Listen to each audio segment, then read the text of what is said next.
Ako po si Sister Yolanda Ambas from Dublin, Ireland. At nagagalak po kami at nagpapasalamat sa ating Diyos na naging party po kami sa inyong selebrasyon. God is truly good dahil lahat po tayo ay narito. Naniniwala po tayo na kaya na andito tayo ay patuloy tayong sinasamahan at pinagpapala ng Diyos. Amen? Ako po kami pong magkakapatid ay prayer partners na sa Pilipinas. Pero tunay na napakabuti ang Diyos sa pagpunta po namin sa abroad ng aming mga magkakapatid.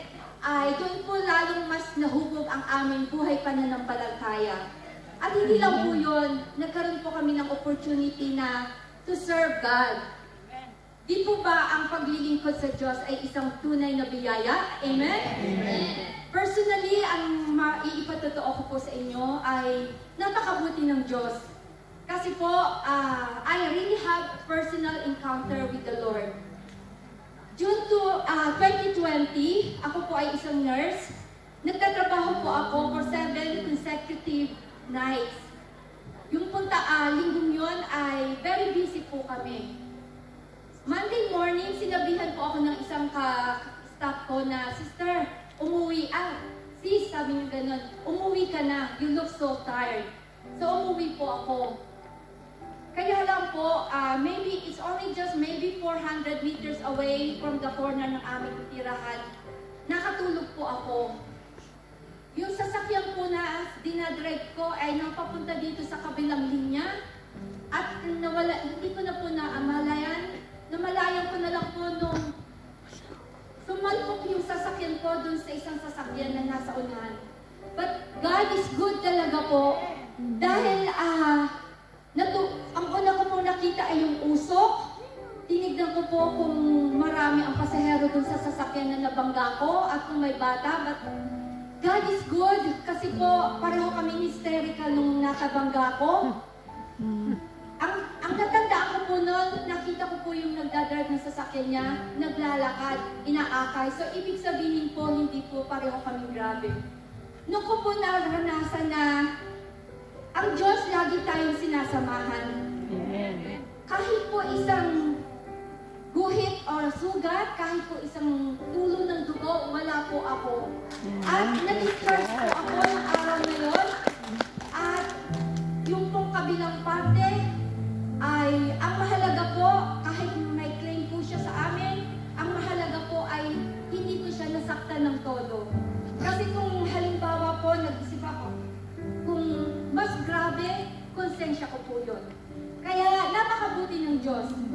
Isa pa pong pagpapatulong, kasama ko po ang aking asawa, kaya po yung pagkakataon yun ay nasa kotse siya, nakatulog dahil sobrang init. Yung pong bunso namin, she was only just 10 years old that time. Pumunta po siya sa dagat, pero I have my eyes on my children. It just so happened that she was blown away by the current of the seawater. Nung nakita ko po siya, gumagano na lang siya. Noong nakita ko po, kita ko lang isang kamay niya. Then she went down under the water. Nagpanik po talaga ako. Sabi ko, Diyos ko, tapos tumawag po ako ng tulong. Buti na lang po yung aking panganay namin, marunong siyang maglangoy. Kinuha niya po yung bunso namin at salamat sa Diyos, talagang iniligtas po niya ang aming anak. Dalawa po sila. Dahil kung nagkataon po na nadisgrasya siya, hindi ko po alam kung ano ang mangyayari. Dahil po lagi yung pag-iingat sa atin ng Diyos, di po ba?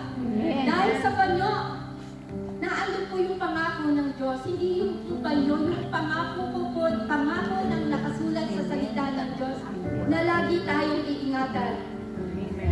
Biyaya, nagdumaan po tayo sa pandemic, di po ba? Yeah. Naranasan natin ang kabutihan ng Diyos during the pandemic. Sa pakikinig ng salita ng Diyos, ako na-convert, lagi po akong ini-invite ng mga council na tumugon sa panawagan bilang isa sa mga council. Lagi ko po sinasabi, darating tayo dyan, darating tayo dyan.